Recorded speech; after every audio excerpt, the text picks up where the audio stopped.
La situation de crise qui compromet dangereusement la mise en œuvre de son mandat en ce qui concerne la protection des civils, les personnels de la force en liaison avec les FARDC et la PNC s'activent non seulement à restaurer la paix dans le territoire de Béni, mais aussi à poursuivre avec calme et sérénité leur mission dans les autres provinces.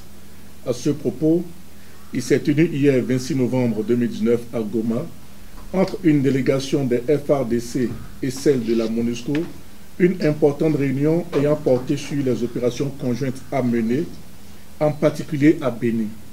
Dans ce cadre, des unités des forces spéciales guatémaltèques et uruguayennes ont été déployées en renfort aux forces déjà en place à Béni.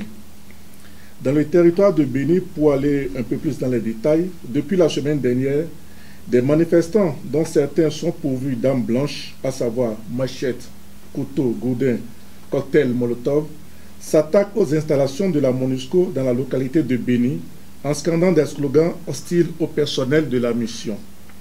Ils dénoncent ce qu'ils appellent la passivité de la force de la MONUSCO face à la recrudescence des tueries dont sont victimes les populations civiles.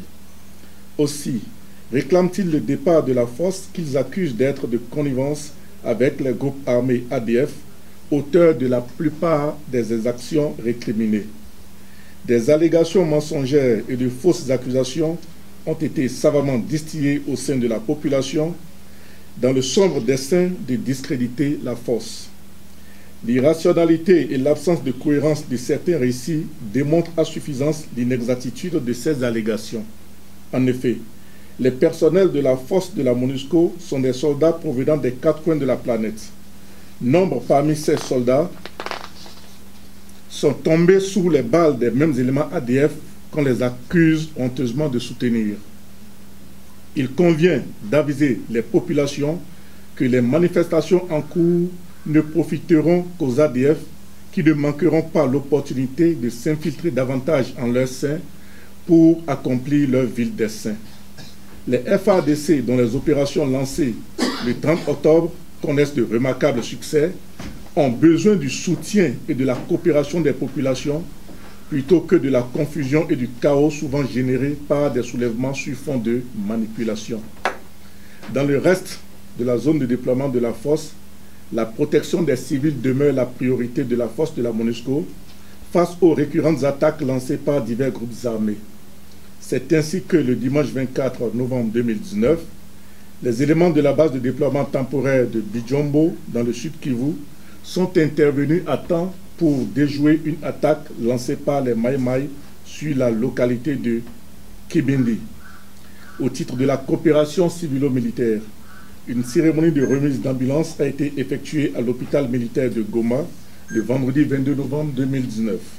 Enfin, il convient de mentionner la reddition de 252 éléments appartenant à divers groupes armés au cours de ce mois de novembre.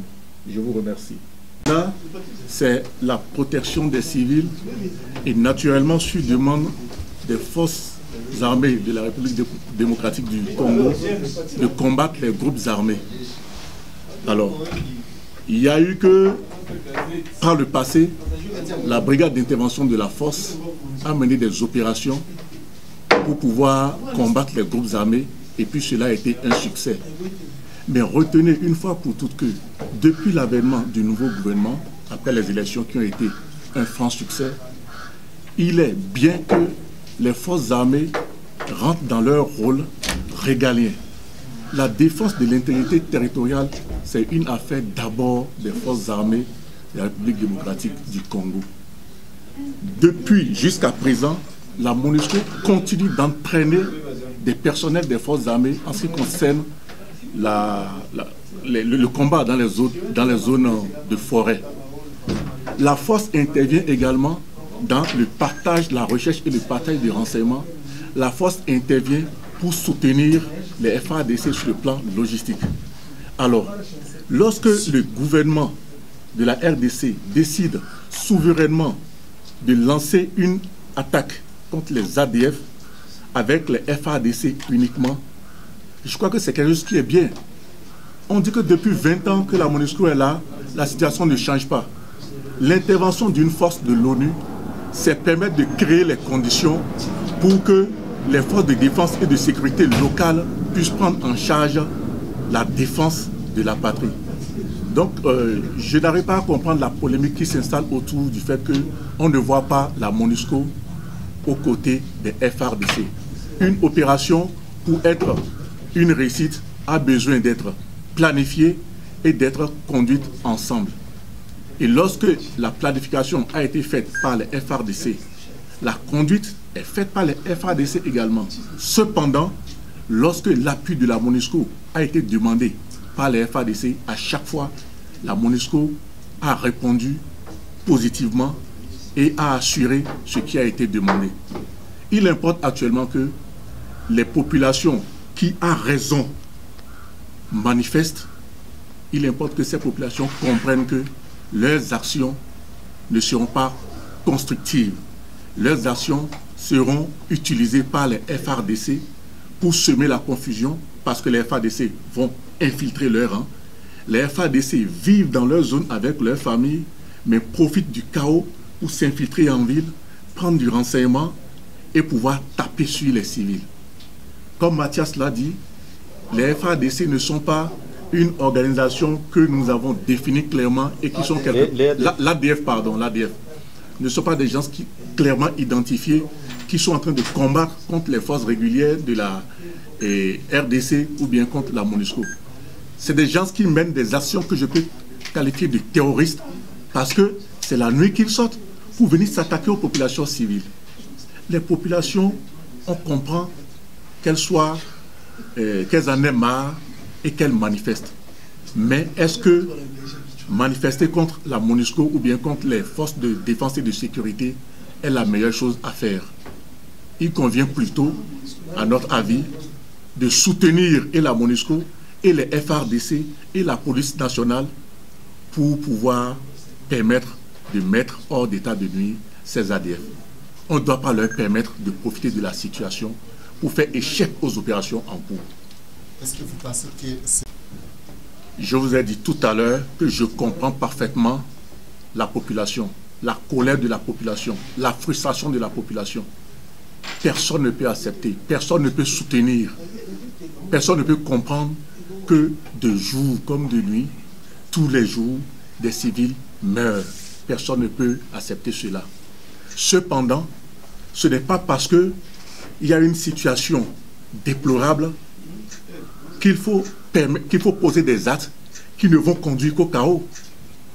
Il faut faire preuve de patience, chercher à comprendre ce qui se passe et trouver ensemble les moyens de pouvoir éradiquer le mal. S'attaquer aux infrastructures de la MONUSCO ne sert à rien. Je peux vous dire, il y a eu des manifestations à Goma, devant RVA. Des gens sont restés pacifiquement devant RVA. Ils ont chanté, ils ont brûlé des pneus, mais ne se sont attaqués à personne. Ça peut se comprendre.